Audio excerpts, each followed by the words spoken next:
Mais par rapport à ce truc de... Ça va être dur là. Oh non, on va encore y avoir des commentaires horribles. Mais non. Par contre, il faut que tu développes. Oui, je sais. Comment voulez-vous travailler? Désolée, mais là, c'est pas possible. Salut Charlotte. Salut Marius. Ça va, j'ai pas dit salut Charlotte hein. Oui, tout va bien, tout va pour le mieux. C'est la 15e fois qu'on refait ça dans France. Non, c'est faux, c'est la 2e. Salut les gens. Nous pouvons commencer Est-ce que vous allez bien cet épisode. Bon ok, on espère que vous allez bien et on va commencer cet épisode directement. Vous écoutez Vacarme des jours, VDJ pour les intimes. Un podcast pour penser l'actualité entre potes. Un podcast de Motus et Langue Pendue, média pirate autoproclamé journal intime de la société. Bonne écoute. La France est-elle un pays corrompu ? Eh bien, selon l'IPC, de plus en plus. L'IPC, c'est l'indice de perception de la corruption créé par l'ONG Transparency International, et cet indicateur de corruption est l'un des plus regardés. La nouvelle du mois dernier, c'est que la France a perdu 3 places, se retrouvant donc à la 25e place sur 180 et des poussières. Bon, on pourrait se dire que ça va. On reste dans les premiers de la classe quand même.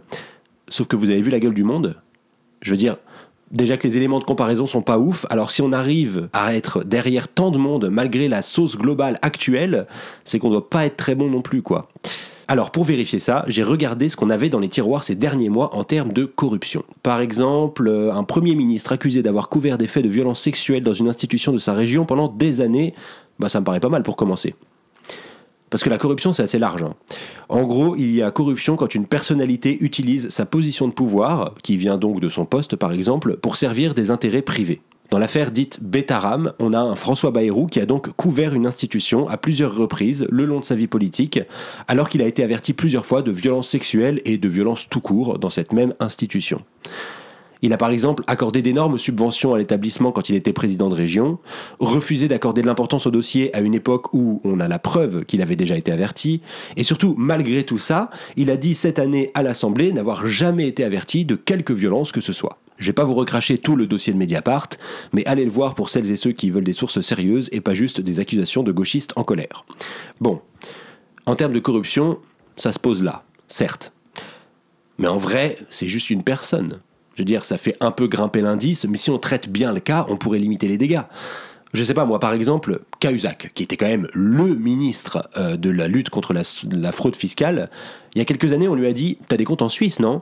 Il a dit « Non, non. » Hollande, son président de l'époque, la MP, « T'as des comptes en Suisse, non ?» Non, non, non, non.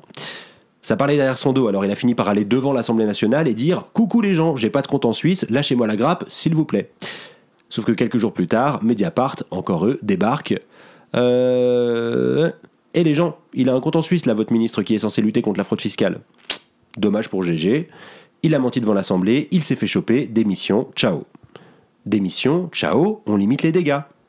On passe pas trop pour des charlots. Alors Bayrou, ça se passe comment pour lui ? Bayrou, il a menti une fois sur Betaram à l'Assemblée disant qu'il n'avait jamais été averti de quoi que ce soit. Le lendemain, Mediapart débarque avec des preuves que c'est faux.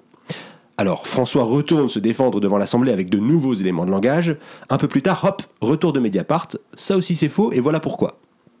Et ça, plusieurs fois, avec à chaque fois de nouveaux éléments au dossier qui contredisent le Premier ministre. On est donc dans un pays où, il y a 10 ans, si tu planquais du blé en Suisse et qu'on te cramait, tu démissionnais.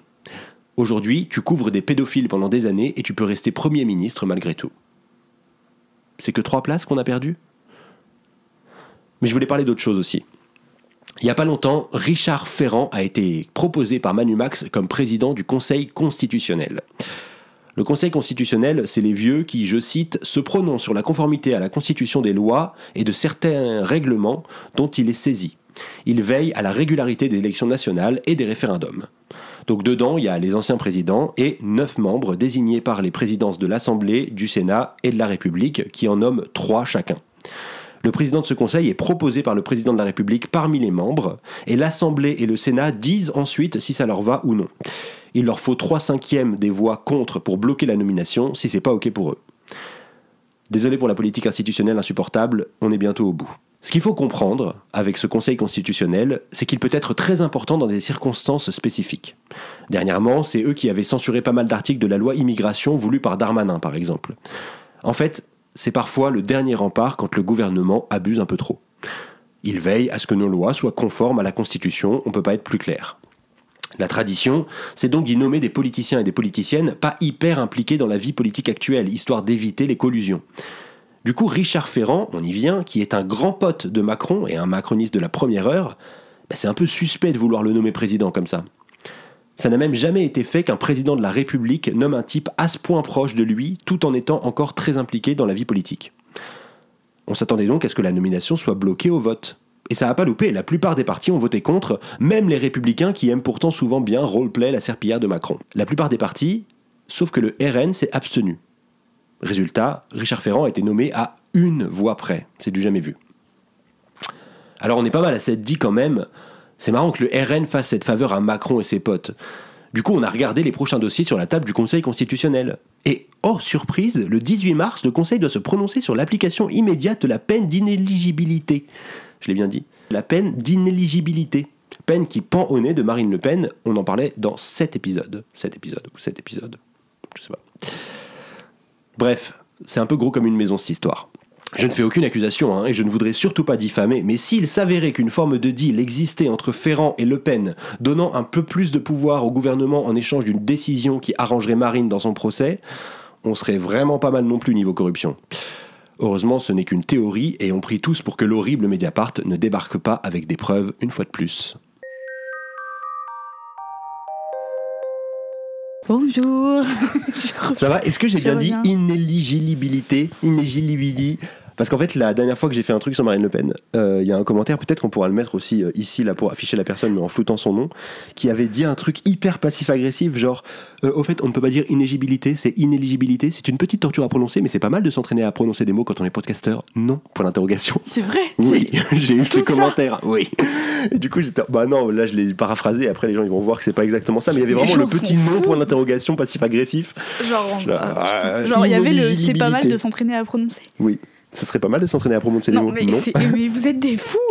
Donc ce n'est pas inéligibilité, mais inéligibilité. Non, inéligibilité. Inéligibilité. Il fait froid. Quoi. Putain. Bref. Okay. Oui. Donc la corruption. Bah oui.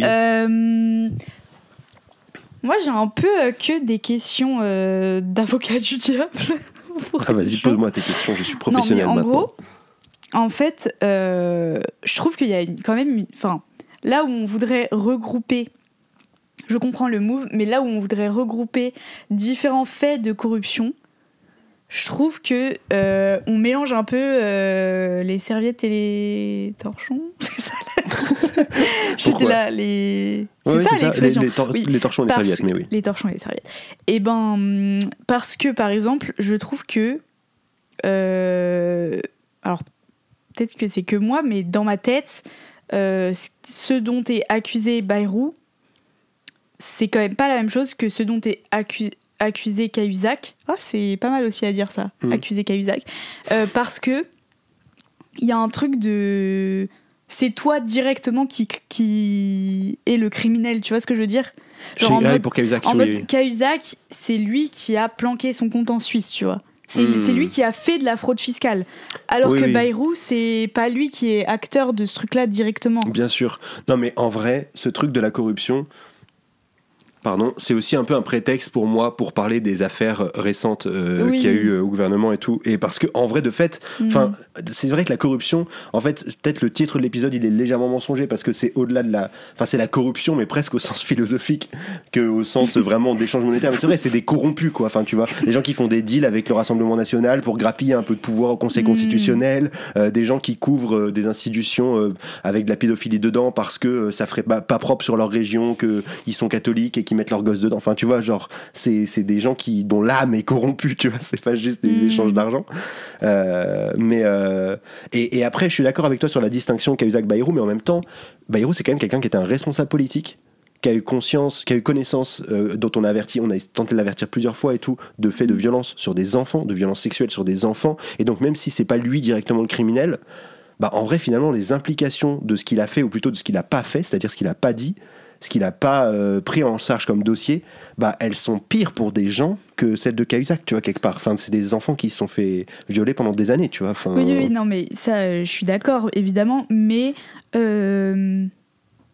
En fait, ce que je voudrais pointer, c'est peut-être l'intentionnalité derrière. C'est-à-dire, est-ce que vraiment on a des preuves que Bayrou savait qu'il n'a rien fait ? Mais est-ce qu'on a des preuves qu'il n'a rien fait parce que ce truc de genre oui, je veux pas être taché parce qu'en fait mes enfants sont dedans, etc. Ou est-ce que en fait on pourrait pas plutôt avoir une analyse, je dirais presque plus systémique, comme on disait la dernière fois, moins morale, et plutôt se dire que juste le mec vit dans un système où en fait les dénonciations de violence ça percute pas plus que ça, quoi. Genre c'est un peu la routine, tu vois. Oui, bien sûr. En fait il y a vraiment ce truc de faire attention à pas se faire prendre à notre propre jeu, à dire regardez, ces gens ont des âmes corrompues et en fait ils sont mesquins et tout ce qu'ils font est calculé, parce qu'en fait du coup ça cache derrière les structures qui font que pour eux c'est totalement normal de faire ces énormes merdes en fait. Non mais en vrai je suis grave d'accord avec toi, et d'ailleurs c'est un peu bête je trouve de lui prêter des attentions et de dire ah c'est sûrement pour ça qu'il a couvert, et je trouve que ce que tu dis c'est même plus intéressant politiquement de réfléchir à un système dans lequel des dénonciations de violence et finalement ça en touche une sans faire bouger l'autre et tout, mais ça change pas au fait que on ne veut plus de ce système et qu'on ne veut plus que nos représentants, surtout en plus le Premier ministre, ça soit quelqu'un qui est complètement ok avec ce système et qui du coup a laissé des viols pédophiles continuer d'être perpétrés, enfin non parce que c'était un peu avant, mais des violences continuent d'être perpétrées dans un établissement alors qu'il en avait la connaissance, tu vois, même si c'est à cause d'un système justement, c'est peut-être aussi en faisant des reproches aux individus entre autres que ce système il va être amené à être plus exemplaire. C'est ridicule de dire je projette, mais tu vois ce que je veux dire. Non mais en vrai je suis d'accord. Mais c'est juste que je m'étonne sur le coup, quand cette affaire a éclaté, je suis étonnée de l'ampleur que ça prend comparé à vraiment toutes les casseroles qu'il y a dans ce gouvernement, tout ce que des ministres ont fait, etc., où ça a été quand même vachement moins une saga dans les médias. Et je me dis... je sais pas, est-ce que c'est vraiment le bon levier ? Et encore une fois, je suis d'accord que c'est grave, et évidemment, mais juste, est-ce que c'est le bon levier à tirer Mais le bon levier à tirer pourquoi ? Ou à ne pas tirer pourquoi ? Tu vois, c'est ça la question. Parce que du coup, on se place dans une position où c'est genre un peu, comment dire ça sans que ça sonne vraiment très réac, mais genre la cabale pour faire tomber Bayrou, tu vois. Ouais. Et genre, est-ce que c'est ce boulet-là qu'on veut tirer sur lui ? Tu vois ce que je veux dire ? Et s'acharner dans le fait que du coup le fait qu'il ait su et rien dit fait que cette personne-là en particulier ne devrait pas être Premier ministre, mais dans ce cas-là qui le serait, par exemple Bruno Retailleau ou je sais pas qui. On s'en fout, justement, du coup est-ce que dénoncer ça spécifiquement c'est vraiment utile je pense que ça l'est parce que quand même ça met le sujet de la protection des enfants et tout au centre du débat. Et je sais pas, en tout cas entre autres. J'ai pas l'impression. J'ai l'impression que le débat, ça a été Bayrou. Et ça n'a pas été la protection des enfants. Finir, s'il te plaît. Non, mais c'est bon, parce que là, ça va, quoi. C'est mettre ce sujet, pas au centre du débat, c'est vrai, t'as raison, mais quand même, il revient dans la presse nationale. Et donc, ça fait que le sujet de la protection de l'enfance, forcément, il y a une partie où on en parle, quoi. Je sais pas comment dire. Après, je suis d'accord avec toi. Et ça, c'est de la stratégie politique, tu vois. De genre des partis qui veulent faire tomber Bayrou et tout. Et bien sûr, on sait très bien qu'il y a plein de gens qui ont des affaires au gouvernement et tout. Mais, je sais pas, utiliser ce truc-là spécifiquement, en vrai, c'est une question où on est quand même globalement d'accord qu'on est contre les gens qui dénoncent pas des viols de prêtres. Hein. Et ensuite, non mais je veux dire, et ensuite, on est au courant que c'est de la stratégie politique pour faire tomber Macron. De toute façon, tu vois, et après, c'est de quel bord tu es. Mais genre, si tu considères que de toute façon, c'est un gouvernement mauvais, corrompu et qui n'est pas bon pour le bien commun, de toute façon, t'as envie de les faire tomber. Donc, que ce soit avec ce sujet ou avec un autre, tu vois. Mais c'est de la stratégie politique, quoi. Oui, mais parce qu'il risque de ne pas tomber justement avec ce sujet.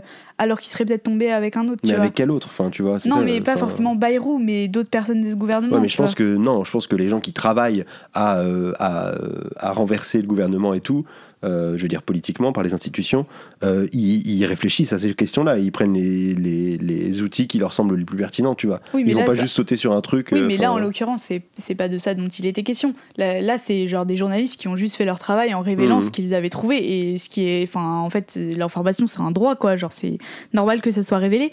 Je dis pas genre ça aurait dû rester secret ou je sais pas quoi. C'est juste est-ce qu'on se trompe pas de cible et d'affaires en mettant autant le sujet sur ça. Et par exemple, dans notre discussion et dans notre chronique, on n'a pas du tout parlé de genre des enfants, du droit à être protégé en tant qu'enfant.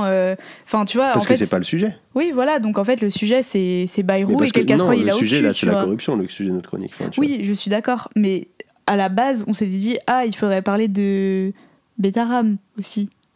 Non, enfin, on s'est dit ça, cas, mais c'est entre autres, quoi. Tu vois. Oui, d'accord, mais je veux dire, c'est une question d'angle aussi, enfin, tu vois. Je pense que ça serait pas d'accord. pertinent de parler de l'affaire Betaram avec le prisme de la protection de l'enfance, tu vois. Enfin, oui, mais j'ai pas vu beaucoup de médias ou de chroniqueurs le faire. Oui, mais parce que c'est pas le sujet. Enfin, je sais pas, on tourne en boucle, j'ai l'impression, mais parce que genre. Oui, justement, ça n'a servi à rien sur ça, tu vois. Oui, mais du coup, ça sert quand même à dénoncer un cynisme par rapport à la protection de l'enfance qu'ont les hommes politiques. C'est-à-dire même les enfants, qui sont un truc un peu sacré, en tout cas, dont on se veut. Oui, je veux dire, c'est les promesses de protéger mieux les enfants et tout. Et ben justement, on dit, bah non, c'est faux, vous mentez, puisque vous ne l'avez pas fait, tu vois. Donc en fait, finalement, le sujet de la protection de l'enfance en soi, il est pas traité, mais le sujet de le je m'en foutisme de nos responsables vis-à-vis des enfants, ça il est traité. Et donc, tu vois, par ricochet, enfin, bref, après, de toute façon, on peut toujours mieux faire, hein, ou mieux traiter les sujets, mais ouais. Oui. Et après, moi, un autre truc que je voulais dire aussi, enfin, ça, c'est un truc qui s'éloigne pas du sujet, mais qui s'éloigne de la chronique et de la manière dont j'en ai parlé. C'est, je trouve aussi que, par rapport à ce truc, en fait, en France, on a un niveau de corruption qui augmente. Et. Quoi ? En France, on a. J'ai le nez bouché, je suis malade, bah oui. Ça va faire rire. Ça va être dur là. Non, c'est bon, reprends. T'es sûr ? Non, au pire, je rigole. Et c'est pas je grave. t'en voudrais pas. Ce que je voulais dire, c'est que je trouve que par rapport à celui de la corruption de nos politiques, il y a aussi un truc sur l'exemplarité, la fameuse exemplarité. Ce truc de devoir d'exemplarité de nos politiciens, je trouve que c'est un truc vraiment compliqué. Non, mais je trouve que c'est un truc vraiment compliqué parce que, bah, par exemple, il y a le truc de Élise Lucet qui allait faire des tests de drogue à l'Assemblée, enfin, tu vois, tous ces sujets-là et tout. Et c'est des sujets qui, pour lesquels nous, c'est un peu touchy de parler d'exemplarité. Non, je comprends. Ouais, je suis très mal parti. Non, mais vous avez vu que mais c'est fou quoi. Non, mais peut-être je m'éloigne trop du sujet. Le seul truc que je voulais dire, c'est que par rapport à ce sujet de la corruption, on parle tout le temps de l'exemplarité des politiques et tout, et je trouve que c'est un sujet touchy parce que genre exiger de personnes humaines l'exemplarité en permanence et tout, enfin il y a plein de sujets sur lesquels ça peut être un peu débile et un peu délicat parce qu'en fait faut aussi accepter que nos représentants c'est des êtres humains comme nous et que c'est pas mal de temps en temps aussi que ça en soit, mais simplement je trouve qu'il y a un truc de en France, on a une culture de notre rapport aux politiques qui est, de toute façon, on sait bien que tout le monde se serre dans les caisses le plus possible. Enfin, on sait bien que, en vrai, ces gens-là, c'est un panier de crabes et tout. Et du coup, finalement, ça fait qu'on finit par l'accepter. C'est ça que je veux dire. Et c'est aussi ça, pour moi, la marque d'un pays corrompu. Et je pense que même ça joue sur la culture de fond. Et c'est là où je parle d'exemplarité, c'est-à-dire, ça se répercute aussi sur notre société. Enfin, je veux dire, c'est ce qu'on dit aussi. On se rend compte en France. Il y a plein de gens qui disent, en France, il y a plus de vols, il y a plus d'incivilité et tout machin, et je pense que c'est qu'on a un rapport sociétal et qui vient en partie pas que mais de nos politiques à l'égoïsme, à genre si tu peux te servir, si tu peux niquer les autres, nique-les, tu vois, et genre et je pense que ça l'image qu'on a de nos politiques et qui vient de leurs agissements, elle est ultra dégradée parce qu'on a accepté le fait que oui de toute façon leur intérêt personnel quand même il prime et tout, et je trouve que c'est bien aussi des fois d'être un petit peu dans des trucs lyriques de non la politique c'est aller défendre des idées pour le bien commun et tout, et que là on a vraiment genre ramené ça sur le plancher des vaches, et ça fait qu'on est tous on a tous cette espèce de tu vois. Mais je suis d'accord avec toi, et en même temps est-ce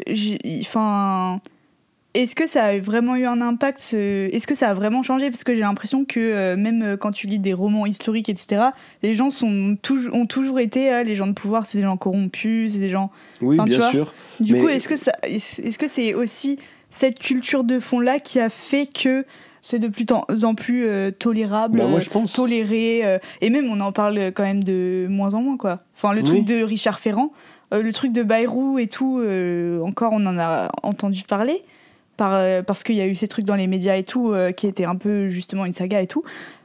Mais Richard Ferrand c'est juste pour prouver qu'à tout moment je peux te faire rire. Ça me fait rire. J'ai un trigger maintenant. Il suffit que je parle, enfin... Non, c'était pas ça que tu faisais. J'ai fait... C'était vraiment juste... C'est pas drôle. Mais là, ça me fait plus rire du coup. Ouais, mais j'ai attendu un peu trop longtemps. Mais Bon. en vrai, oui, c'est vrai. Non, mais par contre, c'est vrai que. Et voilà. Arrête. Ah, mais comment C'est veux-tu tout horrible, mais c'est Non, mais hyper dur en vrai c'est pour pas moi grave. de pas rire. Oui, je sais.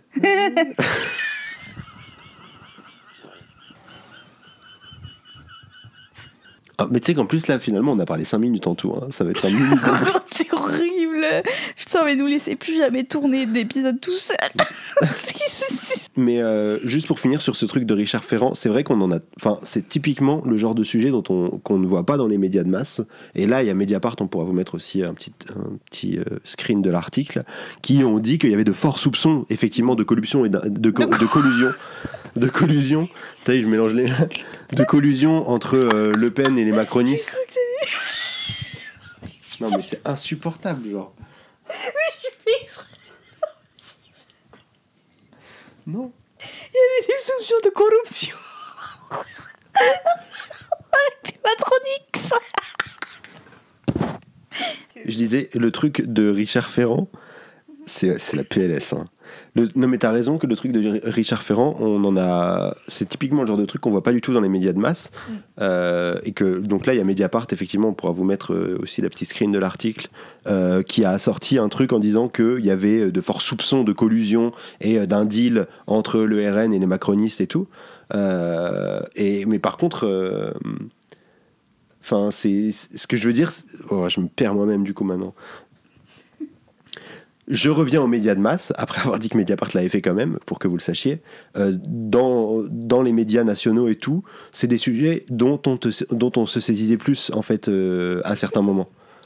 Non, mais je veux dire, il y a aussi des pays, il y a des pays dans lesquels, quand les hommes politiques, en fait, ils déconnent un peu, quand les hommes et les femmes politiques ils déconnent un peu, en fait, c'est important, ce truc d'exemplarité, c'est important, et du coup, on en parle, en fait, dans les médias et tout, tu vois. Et genre là, c'est quand même un peu un hold-up démocratique sur le Conseil constitutionnel et tout, et on n'en parle pas, tu vois. Oui, mais je suis grave d'accord. C'est Donc, juste que j'ai un fou rire, mais oui, bien je sûr. suis vraiment d'accord avec Bien ce sûr, que bien tu sûr. Au-delà de ça. Voilà.